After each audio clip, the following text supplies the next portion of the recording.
इसको भी मैंने अपने कार्यकाल में, माननीय अखिलेश जी के कार्यकाल में मैंने स्वीकृत कराने का काम किया। लेकिन इतनी खराब सड़क हमारे कार्यकाल में तमाम सड़कें बनी होंगी, लेकिन जितना बड़ा भ्रष्टाचार, जितनी खराब सड़कें बन रही है, शायद उसका कोई हिसाब किताब नहीं। आज मैं आप लोगों से एक सवाल करना चाहता हूं। आप सारे लोग दूर दराज से आए हैं, पूरे विधानसभा के लोग आए हैं। जिन लोगों को इस क्षेत्र के लोगों ने चुन करके भेजा था, क्या इस क्षेत्र में कहीं पर एक विद्युत पावर स्टेशन बनवाने का काम किया है? अगर कहीं पर बनवाने का काम किया हो कि किसानों को बिजली की समस्या से छुटकारा मिले, तो शायद बता देना, जहां तक मुझे जानकारी है, एक भी सब स्टेशन बनवाने का काम उसके द्वारा नहीं किया गया। तो उन्होंने एक चीज कही थी कि हमने पूर्वा के विकास के लिए मैंने दल छोड़ने का काम किया है। लेकिन दल छोड़ने के बाद मैं तो यह कहता हूं कि पूर्वा के जो हालत है, जिस स्थिति में मैं छोड़ करके गया था, विकास के नाम पर जिस जगह पर छोड़ करके गया था, शायद आज उससे खराब हालात इस क्षेत्र के सड़कों की और अन्य मामलों में हुए हैं। और जब यहां के, चाहे वो पुलिस हो चाहे दूसरे विभाग हो, अगर उनको उठा करके देखने का काम करोगे, तमाम ऐसे लोग हैं, केवल उनका काम एक जगह तक सीमित रह गया था कि कौन प्रधान हमारे साथ नहीं रहा, कौन कोटेदार हमारे साथ नहीं रहा। साथियों, एक एक प्रधान के एक बार नहीं, हमारे बीच में विषया के एक प्रमुख प्रधान जी बैठे हैं, उनकी एक बार नहीं 100 बार जांच कराने का काम किया। मुझे एक दिन सीडीओ से कहना पड़ा कि सीडीओ साहब, प्रधान को नहीं, पहले आपके कर्मचारियों को जेल जाना पड़ेगा। इसलिए जाना पड़ेगा कि जो काम की जांच हो चुकी है, रिपोर्ट भेजी जा चुकी है, काम सही पाया गया है, दोबारा जांच में अगर उसको दोषी ठहराओगे तो प्रधान तो बाद में जाएगा, आपके कर्मचारी और अधिकारी पहले जेल जाएंगे, तब जाकर के वो सिलसिला बंद हुआ। क्योंकि किसान भाई जो लड़ाई लड़ रहे हैं, आपको सीमित तरीके से पता है। मैं उसको थोड़ा सा, ज्यादा नहीं गहराई में जाऊंगी, लेकिन एक छोटा सा उदाहरण दूंगी जिससे आपको पता चलेगा कि ये असर कहाँ करेगा। एक बात तो इन्होंने न्यूनतम दाम की बात की। जब न्यूनतम दाम आपके खत्म हो जाएंगे, अगर वो ये भी कहते हैं कि हम खत्म नहीं करेंगे, उन्होंने अगर प्राइवेट लोगों को खरीदने की इजाजत दे दी और मंडियों की अहमियत खत्म कर दी, तो आपके पास विकल्प ही नहीं बचेगा, आपको प्राइवेट में बेचना पड़ेगा, क्योंकि सरकार खरीदेगी नहीं। और ना ही आप हालत जानते हैं कि कभी कभी अगर कोई गलत तरीके से काम करता है कोई अधिकारी, तो क्या हाल होता है हमारे किसानों का। ट्रैक्टर लिए लाइन से खड़े रहते हैं, कोई खरीदने वाला नहीं मिलता है। और जब ये प्राइवेट लोगों को खड़ा कर देंगे, तो आप सोच सकते हैं कि आपका माल तो खरीदने वाला नहीं। प्रयास करेंगे, आपको डराने का प्रयास करेंगे, आपको दबाने का प्रयास करेंगे। लेकिन मैं आपसे इस मंच के माध्यम से कह रहा हूं कि ये ना आपको डरा पाएंगे, ना आपको दबा पाएंगे, ना आपका बाल बांका कर पाएंगे।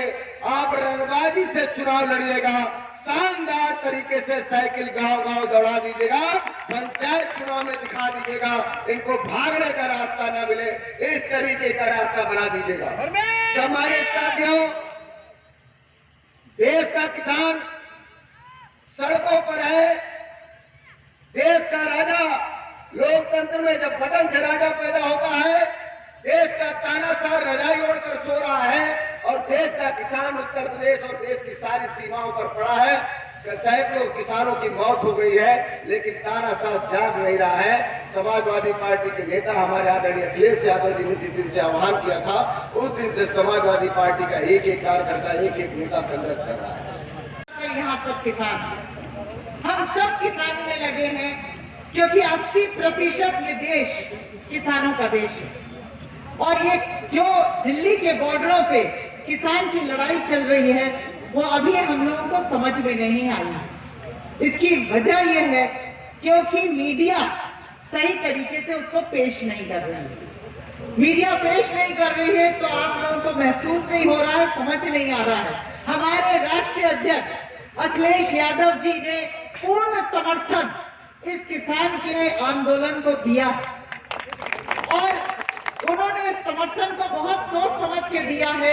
बल्कि उनकी वार्तालाप में ऐसा महसूस होता है कि वक्त आने पर हम उनके साथ कंधे से कंधा मिलाकर अगर जान भी देनी पड़ेगी, लड़नी पड़ेगी तो लड़ेंगे। कर दिया है, न्यूनतम समर्थन मूल्य समाप्त कर दिया है। न्यूनतम समर्थन मूल्य समाप्त करने में स्थिति ये होगी कि जिस तरीके से भारतीय जनता पार्टी के मोदी के दोस्त अडानी और अंबानी लोगों ने जियो को लॉन्च करके बीएसएनएल को खत्म किया था, जियो को फ्री लॉन्च किया, हमारी आपकी आदत बना दी जियो के नाम पर, और बीएसएनएल को लोग भूल गए और स्वतः वह कंपनी समाप्त हो गई। इसी तरीके से जब एमएसपी समाप्त हो जाएगा, मंडियों को ये खत्म कर देंगे, इनके प्राइवेट प्लेयर आएंगे, सीधे खरीद करेंगे, आपके साथ अन्याय अत्याचार करेंगे, कॉन्ट्रैक्ट फार्मिंग में आपकी खेती ले लेंगे। जब आप मानने जाएंगे तो देश का कानून कहता है कि संविदा पर ली हुई खेती जो है उनको वापस करिए। आपको संवैधानिक अधिकार है कि आप कोर्ट में जाकर अपनी लड़ाई लड़कर अपनी चीजें हासिल कर दें, लेकिन किसान बिल में इन्होंने कहा है कि ज्यादा से ज्यादा आप एसडीएम कोर्ट में जा सकते हैं, उसके अलावा कोई आपको अपील करने का अधिकार नहीं रहेगा। तो अपीली न्यायालय जब एसडीएम होगा, एसडीएम का मतलब है सरकार का नुमाइंदा, सरकार का आदमी, वो आपकी बात नहीं कहेगा, सरकार कहेगा इनकी खेती हमारे दोस्तों को दे दो, तो आपकी 4 बीघे जमीन वहां चली जाएगी और उनके दोस्त जमींदार हो जाएंगे और हम जमीन से जमींदोज हो जाएंगे। तय करना पड़ेगा हमें, लड़ाई देश का किसान लड़ रहा है। का सबसे आसान तरीका क्या है? गरीब आदमी को सबसे ज्यादा क्या चाहिए? हाथ में 2 पैसे मिल जाए। सही की गलत बता दो भैया, हाथ में 2 पैसे मिलते हैं, गरीब आदमी खुश हो जाता है। तो जब ऐन वक्त आता है तो 15 लाख का पहले तो सपना दिखाते हैं और फिर 2-2 हजार रुपए बांट देते हैं और 2-2 हजार रुपए में आदमी बिक जाता है। एक बात याद रखिएगा कि ये जो थोड़ा बहुत इनके पास ये सरकार चला रहे हैं, इनके पास पैसा है, ये चुनाव पैसे से लड़ेंगे। और अगर ये चुनाव पैसे से लड़ेंगे तो जैसे उदयराज जी ने कहा, बिल्कुल सही कहा कि पैसा अगर जब देंगे तो ले लो, पैसा आप ही का है, आप ही का खून चूसा हुआ पैसा है, आपको अगर देंगे तो पैसा ले लो, लेकिन बटन वही दबाना जहां पर समाजवाद की सोच है, अखिलेश यादव जी जैसी की सोच है। मैं इस बात को बहुत हल्के में, थोड़े शब्दों में बता रही हूं, लेकिन एक बात से अपनी बात खत्म करना चाहूंगी कि मैं ये बात क्यों इतनी अहमियत क्यों दे रही हूं। मैं अन्नू टंडन आपके बीच में इतने सालों से काम कर रही हूं, मैं दूसरी पार्टी में काम करती हूँ, लेकिन जितने लोग यहाँ पर बैठे हैं हर जना जानता है कि मैं राजनीति कम करती हूँ, मैं समाज सेवा ज्यादा करती हूँ। मैं राजनीति का इस्तेमाल करती हूँ आपकी समाज की सेवा करने के लिए, और समाज की सेवा करने के लिए राजनीति का इस्तेमाल जरूरी है, क्योंकि हमारे संविधान में ये दिया गया है कि हम अगर राजनीति में हो तो खाली एक लड़की की शादी में मदद नहीं कर सकते हैं, हो सकता है 1-2 हैंडपंप भी लगवा दें, लेकिन अगर खाली समाज सेवा करेंगे तो लड़की की शादी में ही निपट जाएंगे, हैंडपंप नहीं लगवा पाएंगे, तो पुल और ये सब की बातें करना तो बहुत दूर की बात है। तो इसलिए राजनीति जरूरी है, और जब राजनीति जरूरी है तो हमारे अंदर की सोच सिर्फ जनता के लिए, और जनता के लिए मैं एक बात जानती हूँ कि इस वक्त देश के हालात और प्रदेश के हालात किसी से छिपे नहीं। नौजवान एक तरीके से समाप्त हो रहा है, रोजगार समाप्त हो गया, किसान को वो मारे डाल रहे हैं, मजदूर खत्म कर रहे हैं। देखा जाए जो बीच के व्यापारी हैं, मध्य वर्ग के, वो भी खत्म हो रहे हैं। अगर कोई आगे बढ़ रहा है तो जो बहुत रईस है और उद्योगपति है, बड़े बड़े पूंजीपति है, वही आगे बढ़ रहे हैं। बाकी आप लोग सच बताइए, ये हुआ था अभी जीएसटी वाला और ये जो डिमोनेटाइजेशन हुआ था, जब ये नोटबंदी का काम हुआ था, क्या हालत हो गई थी सबकी, भूल गए थी जल्दी। लेकिन इन सब बातों को छुपाने के दो बड़े अच्छे तरीके हैं उनके पास, और वो दोनों तरीकों को याद रखिएगा और समझ जाइएगा कि अगर ये भाषा कोई बोल रहा है, मैं यहाँ खड़ी हूँ, मैं इस देश से प्रेम करती हूँ, ये बात सब जानते हैं। अगर देश की जनता से कोई प्रेम करता है तो देश से प्रेम करता है। बात सही है कि गलत? दूसरी चीज, भगवान का नाम मैं भी लेती हूँ, पूजा मैं भी करती हूँ, लेकिन इनके पास दो चीजें हैं। उनके पास है, या तो धर्म की बात करेंगे, हिंदू मुस्लिम करेंगे, और दूसरा वो राष्ट्रवाद की बात करेंगे। जैसे कि राष्ट्र प्रेम यही जानते हैं, राष्ट्र प्रेम हम लोगों को नहीं जानते। सुबह से शाम तक अगर उदयराज जी जैसे गांव-गांव के नाम, शक्ल लोगों की पहचानना, उनके दुख दर्द में शामिल होना और घूमना, सब करना, ये राष्ट्रवाद नहीं है तो और क्या है भाई? अगर ये सारी जनता के बीच में मेहनत कर रहे हैं, इसको राष्ट्रवाद नहीं कहेंगे तो किसको राष्ट्रवाद कहेंगे? तो इसलिए इन लोगों की इन सब जो बहकाने वाली बातें हैं, चाहे राष्ट्रवाद की हो, चाहे वो धर्म की हो, चाहे वो राम नाम का इस्तेमाल करके करने वाली हो। राम नाम शब्द में बहुत कुछ है, कहा जाता है कि राम नाम शब्द में सब कुछ मिल जाता है, लेकिन इन लोगों ने भरे सड़क पे राम के नाम को बदनाम किया है। हिंदू मुस्लिम की बात करते हैं, जब देखो तब अगर हम अभी हाथ पकड़ ले किसी मुसलमान भाई का तो कहेंगे पाकिस्तान चले जाए। ये एक मजाक बना के रख दिया है इन लोगों ने।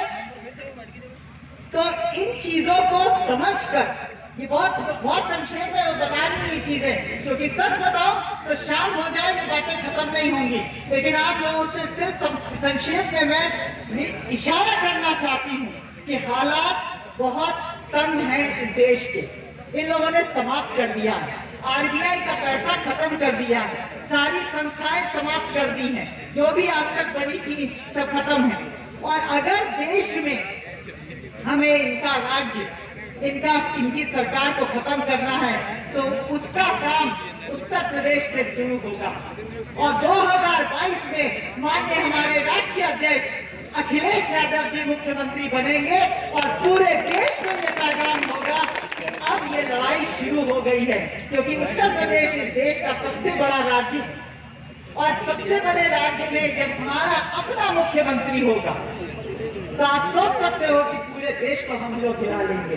तो इस वक्त आप लोगों से हाथ जोड़कर मैं एक प्रार्थना करना चाहती हूँ। आप अपनी बच्चों, आप अपनी बुआ समझ लेना, अपनी दादी समझ लेना, भाइयों अपनी बहन समझ लेना, और यहाँ पर जितने मेरे चाचा मौजूद हैं मुझे बेटी समझ लेना। लेकिन एक बात ध्यान रखना कि ये लड़ाई, ये चुनाव सिर्फ एक विधायकी का चुनाव नहीं है, एक मुख्यमंत्री का चुनाव नहीं है। हमारे राष्ट्रीय अध्यक्ष जी ने अगर आगे बढ़कर कदम उठाया है इस मजबूती से, और हम जैसे लोग उनके साथ अगर जुड़े हैं, तो उसका सिर्फ एक उद्देश्य है कि इन लोगों को उखाड़ के, जो संविधान पर वार कर चुके हैं, जो हमारे देश के नौजवानों, किसानों पर वार कर चुके हैं, उनको उखाड़ के फेंक देना है। तो ये काम